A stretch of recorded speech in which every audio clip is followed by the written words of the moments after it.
Hi, I'm Lori Bianco, coming to you today from Woodbridge, Ontario. And today I'm going to be reading you a chapter from this Tundra Books edition of Anne of the Island. And I will be reading chapter 23, Paul Cannot Find the Rock People. Life was very pleasant in Avonlea that summer, although Anne, amid all her vacation joys, was haunted by a sense of something gone which should be there. She would not admit, even in her inmost reflections, that this was caused by Gilbert's absence. But when she had to walk home alone from prayer meetings and AVIS meetings, while Diana and Fred and many other gay couples loitered along the dusky, starlit country roads, there was a queer, lonely ache in her heart which she could not explain away. Gilbert did not even write to her, as she thought he might have done. She knew he wrote to Diana occasionally, but she would not inquire about him, and Diana, supposing that Anne heard from him, volunteered no information. Gilbert's mother, who was a gay, frank, light-hearted lady, but not overburdened with tact, had a very embarrassing habit of asking Anne, always in a painfully distinct voice, and always in the presence of a crowd, if she had heard from Gilbert lately. Poor Anne could only blush horribly and murmur, "Not very lately," which was taken by all, Mrs. Blythe included, to be merely a maidenly evasion. Apart from this, Anne enjoyed her summer.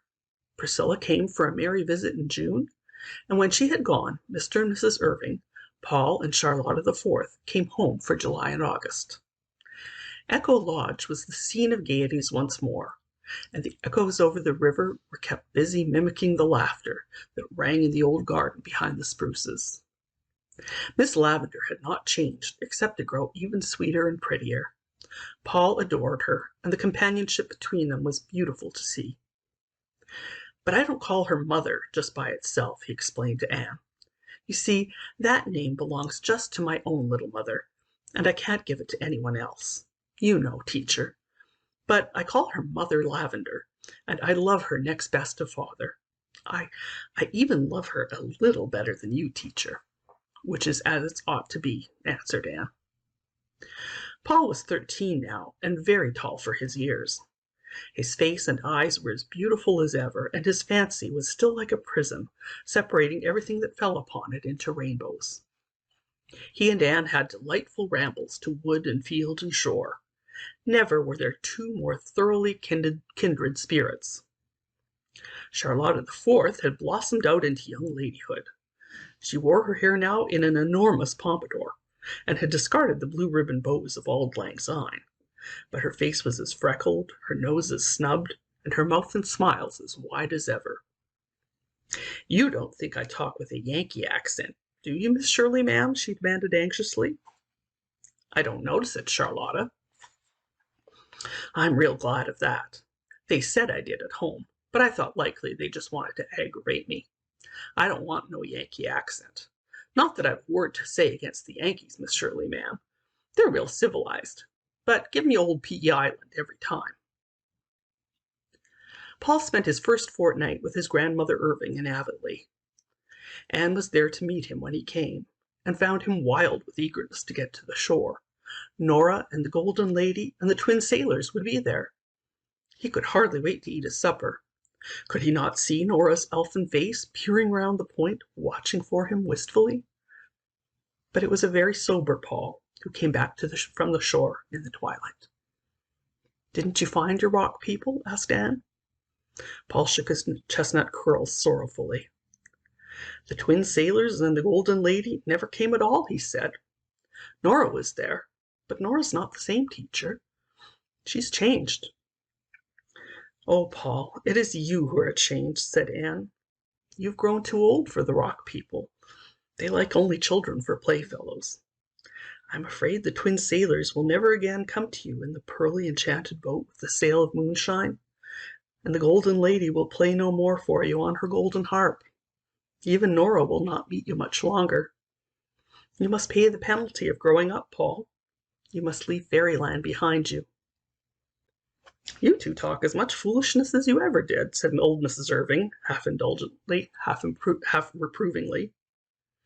Oh, no, we don't, said Anne, shaking her head gravely. We are getting very, very wise, and it is such a pity. We are never half so interesting when we have learned that language is given us to enable us to conceal our thoughts. But it isn't. It is given us to exchange our thoughts, said Mrs. Irving seriously. She had never heard of Talleyrand, and did not understand epigrams. Anne spent a fortnight of halcyon days at Echo Lodge in the golden prime of August. While there, she incidentally contrived to hurry Ludovic Speed in his leisurely courting of Theodora Dix, as related duly in another chronicle of her history. Arnold Sherman, an elderly friend of the Irvings, was there at the same time, and added not a little to the general pleasantness of life. "What a nice playtime this has been," said Anne. "I feel like a giant refreshed. And it's only a fortnight more till I go back to Kingsport and Redmond and Patty's Place. Patty's Place is the dearest spot, Miss Lavendar. I feel as if I had two homes, one at Green Gables and one at Patty's Place. But where's the summer gone? It doesn't seem a day since I came home that spring evening with the Mayflowers. When I was little, I couldn't see from one end of the summer to the other. It stretched before me like an unending season. Now 'tis a handbreadth, 'tis a tale." "Anne, are you and Gilbert Blythe as good friends as you used to be?" asked Miss Lavendar quietly. "I am just as much Gilbert's friend as I ever was, Miss Lavendar." Miss Lavendar shook her head. "I see something's gone wrong, Anne. I am going to be impertinent and ask what. Have you quarreled?" "No, it's only that Gilbert wants more than friendship, and I can't give him more." "Are you sure of that, Anne?" "Perfectly sure." "I'm very, very sorry." "I wonder why everybody seems to think I ought to marry Gilbert Blythe," said Anne petulantly. "Because you were made and meant for each other, Anne. That is why. You needn't toss that young head of yours. It's a fact."